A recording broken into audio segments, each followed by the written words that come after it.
Olá, meu nome é Magna Leilane da Silva, eu sou professora do Instituto Federal de Educação, Ciência e Tecnologia do Ceará. Sou uma das autoras e correspondente do artigo intitulado Incidência de gols em função do uso do VAR e do tempo de jogo da primeira fase do Campeonato Brasileiro da Série A de 2021.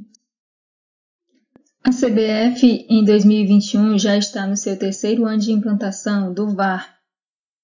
mas ainda não sabemos como ocorre a interação do VAR e a concentração de gols ao longo dos jogos no Brasil. Conhecer esses momentos que tiveram maior êxito dos processos ofensivos pode permitir análises estratégicas de jogadores e dirigentes em jogos com culturas semelhantes. Este artigo propõe mostrar a incidência de gols ao longo do jogo em função da utilização do VAR da primeira fase do Campeonato Brasileiro Série A de 2021. A amostra do nosso estudo foi composta por 189 súmulas de jogos, extraídas diretamente do site da CBF de forma gratuita por 2 autores, que contava com a auditoria de um terceiro autor em caso de divergências, onde consideravam a distribuição dos gols ao longo do jogo em 6 blocos da parte principal, divididos em blocos de 15 minutos, e 2 blocos exclusivos para os tempos adicionais, tanto da primeira como da segunda parte de jogo. Os dados foram exportados do formulário para uma planilha Excel, onde foi possível inserir as informações referentes ao uso do VAR, extraídas tanto do site do ranking do Brasileirão, quanto do site do Placar UOL. Os dois disponibilizam todos os eventos relacionados ao uso do VAR.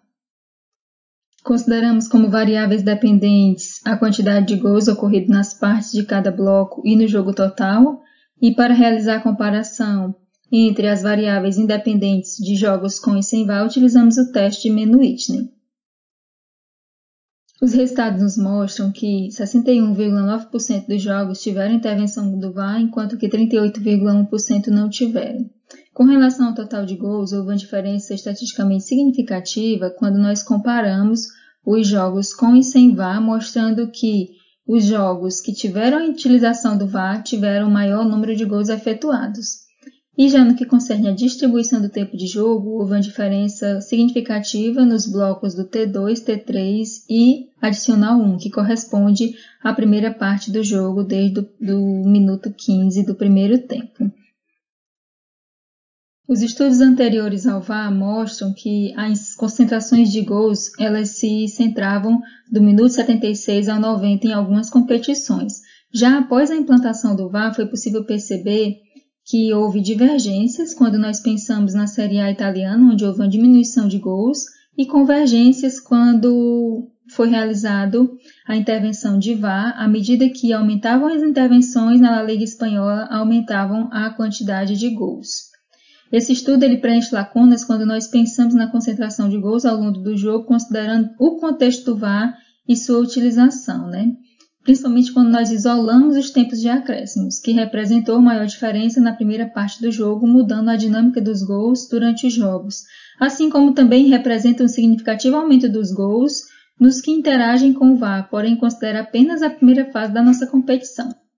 Como observamos, os gols analisados nos 189 jogos realizados na primeira fase do Campeonato Brasileiro da Série A de 2021 consideraram a quantidade total de gols e a sua distribuição ao longo do jogo em função da utilização do VAR. A pesquisa teve como limitações os impactos da pandemia causada pela Covid-19, que alterou as datas de alguns jogos e resultou em um jogo dessa fase ainda pendente até o momento deste evento. Portanto, podemos concluir que o contexto do VAR interfere significativamente na incidência de gols nos blocos do primeiro tempo,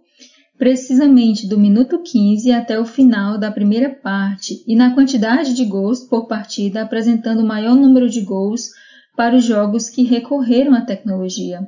Essas foram as referências utilizadas nos nossos estudos, e um agradecimento especial ao 4º Congresso Internacional de Educação Física e Desporto, ao Instituto Federal do Ceará e à Universidade de Trás-os-Montes e Alto Douro de Portugal.